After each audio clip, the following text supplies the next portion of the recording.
السلام علیکم ورحمۃ اللہ وبرکاتہ۔ فرض نماز میں قیام کرنا ضروری ہے، یعنی کھڑے ہو کر نماز پڑھنا ضروری ہے۔ اگر کوئی شخص بغیر عذر کے کھڑے ہو کر نماز نہیں پڑھتا تو اس کی نماز ہی درست نہیں ہوگی۔ اسی طرح اگر کوئی شخص بغیر کسی عذر کے یا معمولی درد یا تکلیف کی وجہ سے بیٹھ کے نماز پڑھتا ہے تو اس طرح نماز پڑھنا جائز نہیں ہوگا۔ اسی طریقے سے اگر کوئی شخص مکمل طور پر کھڑے ہو کر نماز نہیں پڑھ سکتا بلکہ کچھ دیر کھڑے ہو کر نماز پڑھ سکتا ہے تو اتنی دیر کھڑے ہو کر نماز پڑھنا ضروری ہوگا، اگرچہ کسی چیز کا سہارا لگا کر ہی کھڑا ہونا پڑے۔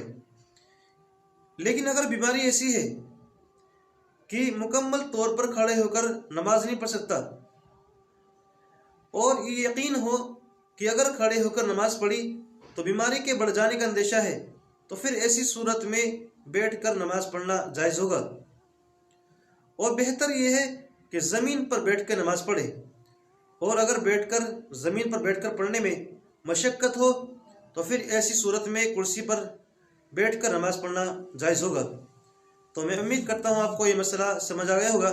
اس ویڈیو کو لائک کیجیے۔ السلام علیکم ورحمۃ اللہ وبرکاتہ۔